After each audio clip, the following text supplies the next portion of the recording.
Welcome back to the channel. Here we look at a mix of new releases and figures that have been out for a while, occasionally some vintage, but overall just pieces that still hold interest. So whether you're new to the hobby or you've been collecting for years, the goal's simple. I'll take an honest look at the figure and help you decide whether it's actually worth owning today.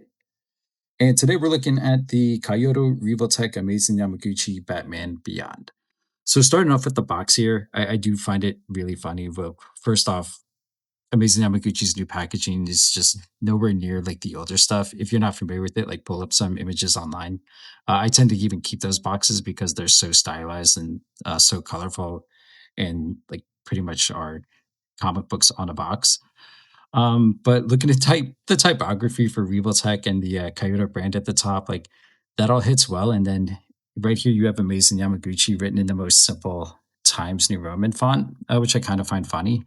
But here's the box that you get as your logos. I'll just show you in case that's important to you. The back has some really cool poses. These give me a ton of inspiration when I'm posing a figure around, or we're looking to take photography, or just looking to put it on a shelf. Nothing too crazy. We'll dive into the figure. So let's take a look at them here. So as you can see, the big joke with Amazing Yamaguchi figures is that they look their worst when they're standing up straight, which he is now, which I feel like he looks pretty good. He stands pretty well on his own too. I don't have the most supportive base here, but he's standing up on his own there. And so I know for a lot of people, they were looking for ideally the original cartoon style Batman Beyond with like the white eyes. But what we have here, from my understanding, is the Batman Beyond Rebirth comic book style. And so if that's kind of a hard stop for you, if you're looking for the original one, I kind of think your only options are going to be a couple of McFarlane figures. I don't think there's too much else around him. I don't think there's too many other action figures made around him, but we'll dive into him here. So starting with the sculpt, you're kind of getting your typical Amazing Yamaguchi style, right? Just tons of lines, tons of artwork, tons of stylized detail having gone into this here. Um, the suit almost looks a little robotic, like an Iron Man type suit, but I do think it looks pretty good. A lot of details in his back there. Kind of turn him around here. Could align the chest and the torso and the waist. This belt piece is a loose floating piece. Getting into the articulation here, I feel like we could be here kind of all day, but in the head here, you're going to have two ball joints, one in the neck and then one in his head. And it gives him pretty decent, if I can get him to kind of move here, pretty decent direction looking up. And you will have him in a couple of flying poses with the accessories that he came with. And then looking down, not bad. I don't know if you need much more than that without the help of the torso and waist. And then getting to the shoulders, you're going to have a ball joint and a hinge joint here. So you can kind of see, if you can see inside there, there's a ball joint in there deep. And then let me see if I can get a pen. Okay, I got a little pointer here. So you can see in here, there is a ball joint deep in his arm. So you're going to get some rotation out of that guy. And then on top of that, we have the classic Kyoto ball and hinge joint right there, where you get movement in the shoulder to come up and down. In the elbow, we have that same ball and hinge joint. So you get as much rotation as you need there. The flex comes almost all the way up. Yeah, the bicep's going to get in the way there. That's as far as you'll get that. Maybe if you turn it, not quite. That's the most you'll get there. And then in the wrist, again, a pretty standard Kyoto ball and hinge joint. Some pretty good movement there. One interesting thing is in the bicep here, in terms of let me get this to focus. In terms of the upper bicep swivel, you could see this cut right here. And this is a cut. Like this does rotate. but when you do it, it feels like it's gonna snap. So I think I think it's some kind of, I don't know if it's a hinge joint or a ball joint in there, but like you could see it moving, but every time you do it, it kind of wants to like pull itself back. Maybe if you heat it up and kind of get that to start moving, but I'm just not going to force mine. But it's in both of them, and I've seen a couple of other reviews as well with the same kind of question or concern there about not wanting to really do it. But getting to the butterfly shoulders here, kind of a crazy amount of movement. Um, that's the backside, and then you can see you could pull them all the way back too. So that's going to give you a lot of movement for different poses. It doesn't keep too well with the logo piece, but I think in the kind of positions you'll get this in, I don't see it being a big problem. Um, my left shoulder, you can see, does get a little bit gappy here. I don't know if that's kind of how all of them are, but it's like pretty easily avoidable though. And then getting to the waist here, Kyoto has been with their newer releases. It's just a ball hinge in there. It's no longer the ball. It's just a ball joint. It's not a ball and hinge anymore, which gives you. I'll try and get them to move forward here. Pretty much as you need bending forward, and then bending backwards. Nothing crazy, but I think it's good enough. Getting to the legs, you have the hinge here in the hips. Let me get these up. Hinge here in the hips, and then you have the swivel. I'm pretty sure that that's just a swivel on the thigh, so you can get them to kind of go into a split there. Again, I think they give you plenty to work with. On the knee joints, you're gonna have pretty standard hinge joint here. You can get his like all the way up. I don't like on the current Amazing Yamaguchi figures the knee part that sticks out. On the older versions, that would be its own separate articulated piece that would fold back. I don't really prefer that either. I think maybe just avoiding this kind of extra knee piece altogether would be best. Getting down to the ankle here, you do have movement here. It twists a little bit, but it's almost better for kind of bending back and forth to get into the different stylized poses you'd want to. And then down at the ankle here, pretty good ankle rocker. It's actually kind of it's inhibited by this piece here, which is kind of a floating ankle piece.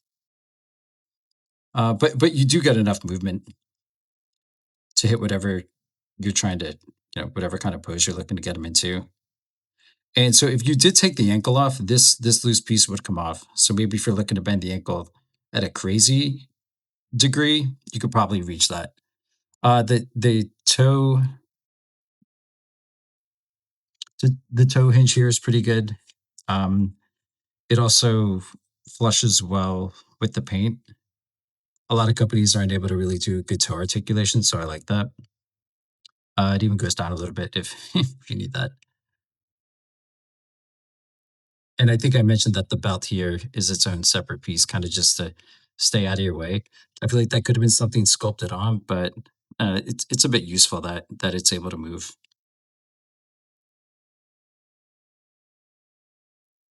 Getting to the accessories here, it's a pretty decent spread. I almost wouldn't count the wings as accessories because it's part of the figure itself, but they do come in the box as accessories and are listed that way, so I'll include them here. But you get two wing pieces here. They look pretty nice. I think they're painted. I think they're sculpted really well and painted pretty nicely. Very clean lines. And then here's the connection piece here, which I'll show you that on the figure. And then it does come with a bit of a hinge here.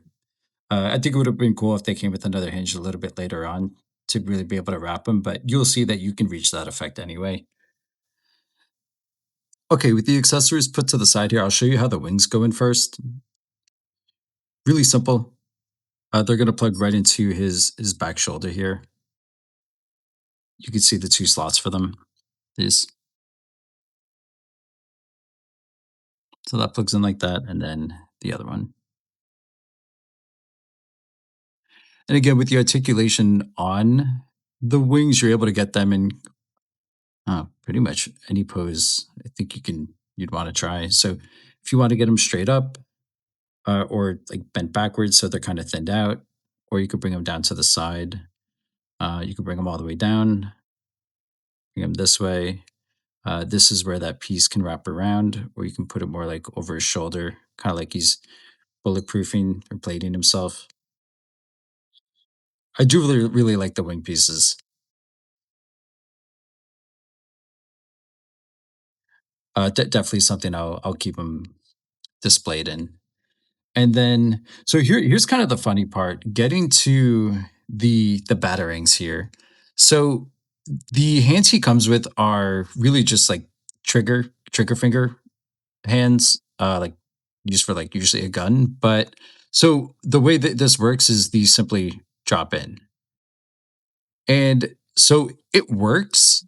It gets the job done. My only gripe with it is it's simply based on gravity. Like if you put this guy upside down, like the batarangs will just simply fall out. Uh, yeah, but they do work. Like if you put it there, you don't really have to worry about it falling out on its own. It's more like if you start moving it around. They're a little bit loose in there, but they're pretty snug. And then getting to the flame effect on his feet, we'll do that next. Those are pretty simple.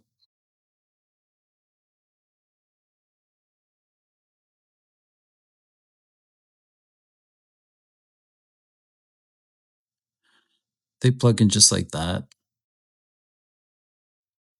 and then it actually looks pretty cool flying, honestly, with the flame pieces and then the wings on top of that.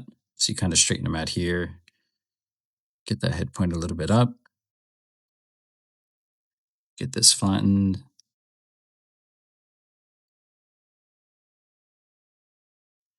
and then you can get the wings kind of going backwards or however you want it.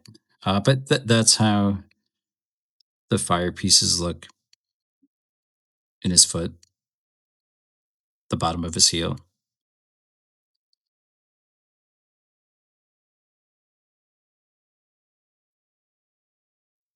And then I'll show you the extra head sculpt here. And then you'll also be able to see the ball socket in his head. There's one loose piece in the head. That's just this guy here. Uh, okay. After give me a second. Here's the other head sculpt. It's okay. It's fine. I think it's like I personally will simply go with the one it came with. But if you're looking for a little bit more white paint, it's there. The biggest difference really is the fact that his mouth is open like a quarter of an inch. I'm not even sure if there's any other differences. I thought the eyes were a little bit different. Maybe they're not. I don't know. The one on the left looks a little bit meaner, a little bit more angry. Maybe it's in the nose. I'm honestly, I don't know. You could take a guess at that. And then I'm not going to go through all the extra sets of hands, but I'll just show them again here. Specifically, the claw ones I find pretty interesting.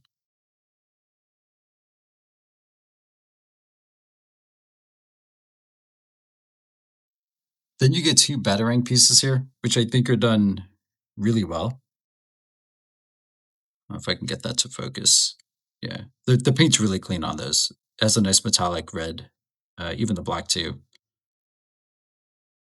Two of those, an extra head sculpt here. The main difference just being that the eyes are a little bit more angry versus neutral, and you have the open mouth there, which is kind of the only time on this figure, other than the belt, that you see some white paint.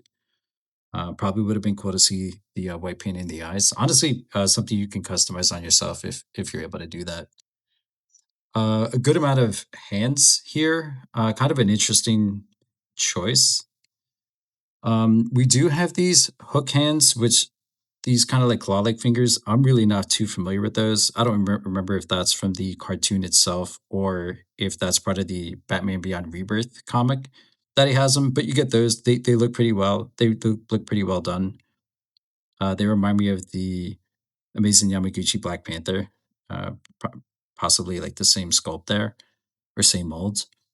Some karate chop hands, some open hands, some fists, and then you'll see the point of this kind of trigger finger in a little bit here. It's kind of a weird one. And then two flame pieces, two flame effects that go into the bottom of his foot.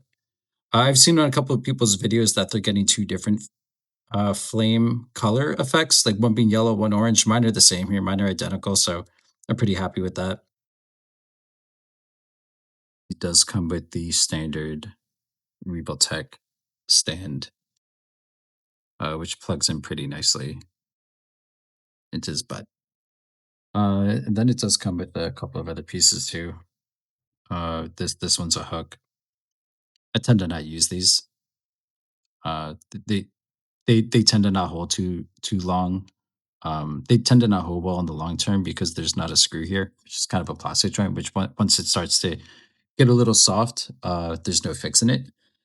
And then this one just is to straight plug in his back so that you don't have any movement like mine does now. But I'm pretty comfortable. I'm pretty happy with the way it is here. And the last thing that does come in the box here are these directions. It's blank on the other side.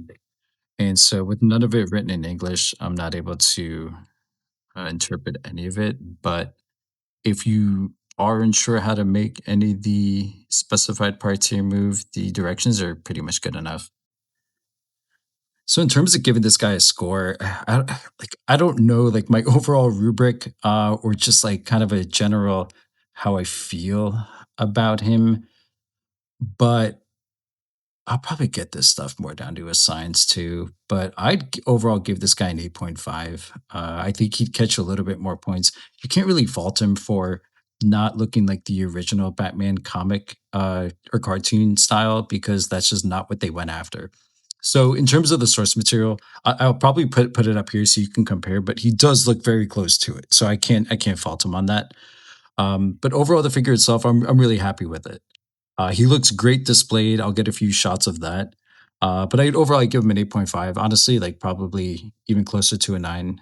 Um, yeah, the sculpt, the articulation, the accessories, just overall super happy with them. If there were anything to change on him, um, and this again is more of an amazing Yamaguchi thing. They don't use too much matte paint, but I think this guy would have benefited so much from a bit of a matte finish. There's so much glossy paint on him that you lose a lot of the details, especially in poses where you might have him like kind of hunched over or maybe like peering off, the edge of a building where you just lose all the detail there. Like if you kind of just walk into a room, you almost don't know what you're looking at here. Like, is this an arm? Am I looking at a body behind it? There's a lot of glossy black and red, and you lose a lot of the depth of that the figure has to offer. I think a matte finish on the black and then a glossy finish on the red really would have brought that to life. And so that's kind of it for him. In terms of where I got him, I did get him on Big Bad Toy Store. This isn't a promo or anything like that. I'm not sponsored. That's just where I get most of my stuff. But he cost $92. That's a price I'm pretty comfortable with when it comes to an amazing Yamaguchi Kyoto action figure. I this does live up to the expectations I would have for that. Um, Also, something you just mentioned. I feel like for the wings, they're not that heavy themselves, but they hold up absolutely fine. Like I don't have any concerns over them falling over time. They're pretty sturdy there. So $92 from Big Bad Toy Store. Right now it is sold out. I think there were two waves where he was sold, and I grabbed him on the second one. I probably put in my pre-order maybe 3 4 months ago, maybe like September, October. I don't really remember now, but knowing Amazing Yamaguchi, a lot of their action figures, when they sell out, they're either sold out forever or they do come back. I do think this guy's new enough that he will come back at that price. Hopefully, you guys don't have to deal with aftermarket prices of them like tripling or doubling. But that's it for this one. So if you own this figure, let me know what you think. And if you've been on the fence about picking them up, I'm curious what's holding you back. Thanks, guys. See you in the next one.